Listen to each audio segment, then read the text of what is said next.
Hey, what's up guys? Eric with FisherDrumming.com. Good to be back with you on the next lesson.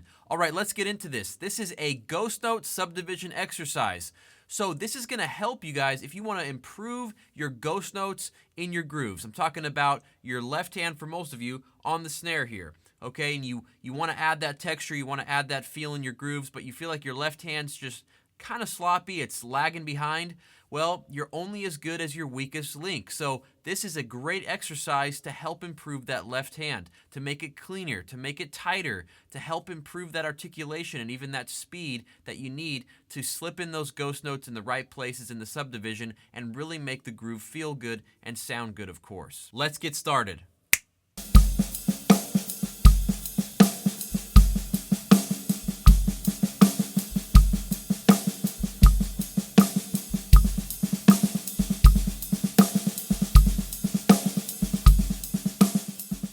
We're looking at 4 different subdivisions with our ghost notes, with our left hand. If you're a right-handed drummer like me, that means your left hand's on the snare, right? Okay, so our right hand is going to be playing the ride, okay? And then I like to count the offbeats with my hi-hat. So we got 8 notes on the hi-hat, then we got the offbeat quarter notes with our foot. So 1 and 2 and 3 and 4 and. Counting with your hi-hat is not technically part of this exercise, but I always recommend it, so you should try to do that when you can. Now, kick drums, simple, 1 and 3. This is not about a fancy groove. This is just about focusing on the left hand. So nothing else in the groove is complicated. Super duper basic. We want that to be just a solid, consistent foundation, and then we can focus on our ghost notes, changing those subdivisions. So each time we're playing one subdivision for 2 bars, then we're changing it to the next subdivision with our left hand, and that's it. Now let me show you each subdivision one at a time, then we'll put it all together and play it to a few different tempos. Let's get started with 8th notes on the snare in the groove context here. Let me show you what that looks like.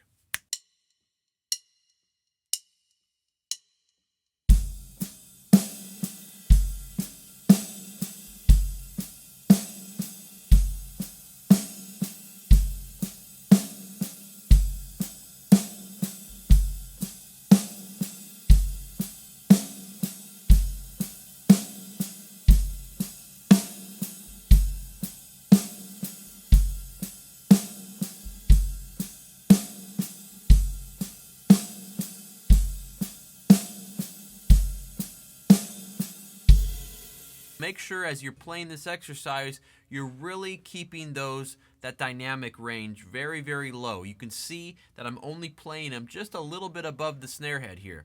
This is about developing good quality notes, not about how many notes you're playing, okay? So just really focus on the way you're playing your ghost notes. All right, moving on to subdivision number 2. We're playing 8th note triplets. Now, if you're not used to counting 8th note triplets and playing 8th note triplets, this is going to throw you for a loop because you're actually playing that at the same time as the regular 8th notes. So you have this 2 contrasting rhythms happening here. Now, one thing that'll make it a little easier as you're learning this is your hands are going to be coming down exactly at the same time on the quarter notes, okay? So think of 8th note triplets. How do you count those? 1 and 2 and 3 and 4 and... So every time I snapped, your hands are going to be coming down together. So really slow, if we snap this together, count the quarter notes with me. 1, 2, 3, 4. 8th notes, 1 and 2 and 3 and 4 and triplets, 1 and 2 and 3 and 4 and okay. Now remember, same steady groove. Let me play it with some click. Here we go.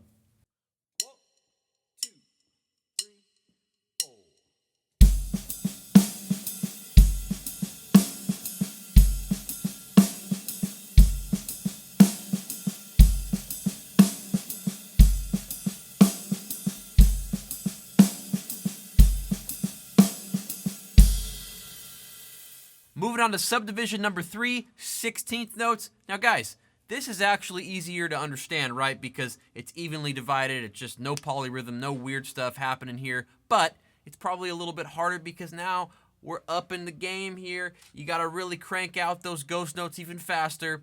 Now this isn't gonna take much explaining, so let's jump right in to a nice slow click. Let's look at that together. Here we go.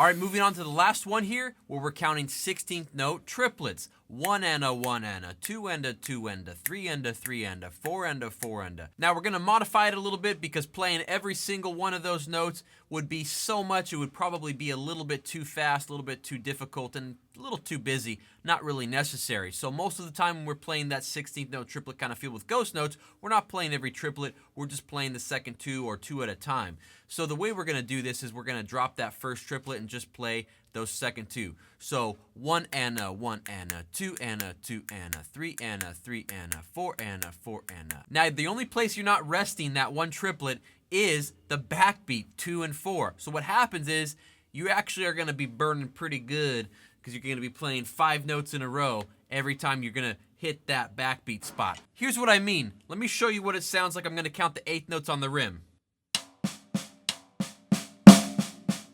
So when the backbeat comes around, here's what it looks like. Resting the first one, 1 and a 2 and a. So you got and a 2 accented and a. Ghost, ghost, accent, ghost, ghost. 5 notes total. So that's going to be a hard part right there. That's the hardest part about this.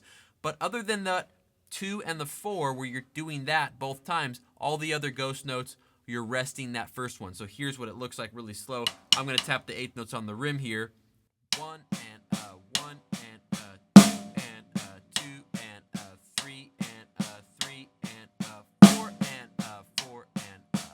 So I think this is a better way to practice it because in a groove, you're going to be playing those ghost notes more in this kind of way. So I want to make the exercise practical. So for example, if we're playing something that has like a 16th note triplet kind of feel,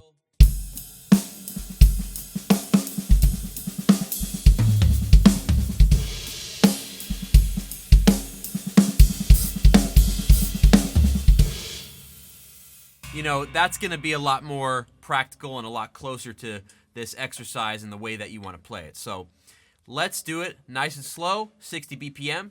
Here we go. 1, 2, 3, 4.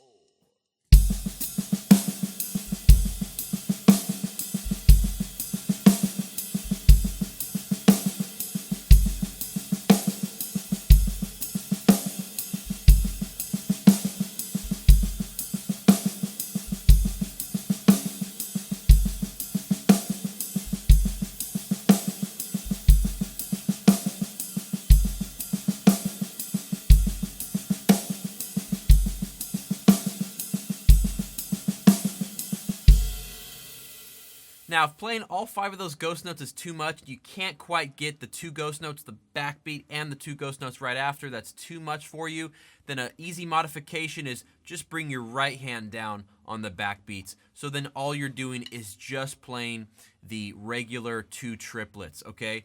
And then your right hand's taking over on the backbeat. So here's what that looks like.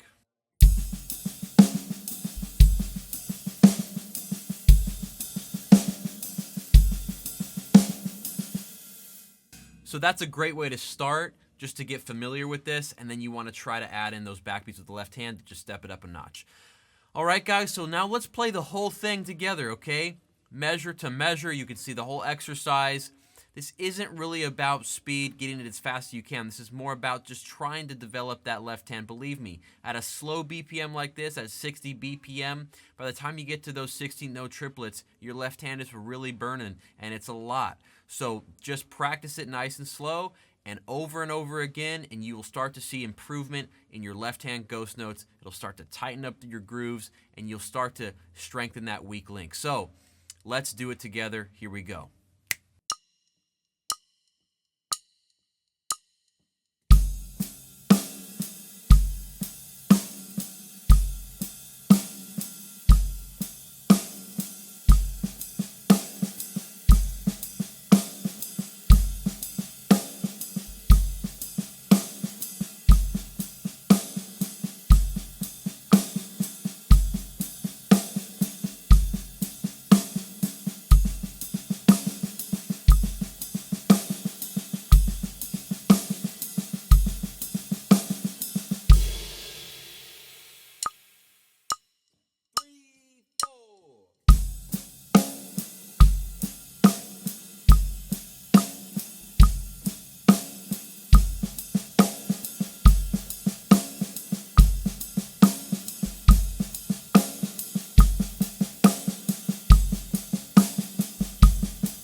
Guys, if you're hungry for more training and you want more development in ghost notes, in grooves, in fills, in chops, in playing for music, in rudiments, and all these important things that we need to know as drummers, then you gotta check out the Total Drumming program. Now, right now you can get free access to the Total Drumming program for 1 week, 7-day free trial, test it out. If you like it, you can stay enrolled and it's a super low monthly cost. But an even better deal is a one-time payment and you get lifetime access to all the lessons and all future lessons. That one is the best deal. So if you guys want to check out those options, then look at the link down in the description below. Now guys, if you are hungry for just a really overall fundamental training on everything that drummers should be practicing, and you just want to start there for absolutely no cost, you can visit this free training I've put together. The link is in the description below as well, so make sure to check that out. You sign up, you start streaming it from your phone right now. It's a free training I've put together. It covers the main things that drummers need to know. Do you have any gaps in your playing? Have you skipped over some really important things that are holding you back? This training is going to help you find those weak links and fix them. So that's a great free resource you got to check out. We're coming out with weekly lessons here on YouTube, so there's a lot to stay caught up on. Anyways, guys, thanks for sticking with me. Make sure to practice, have fun, and enjoy this beautiful instrument we call the drums. I'll see you in the next one.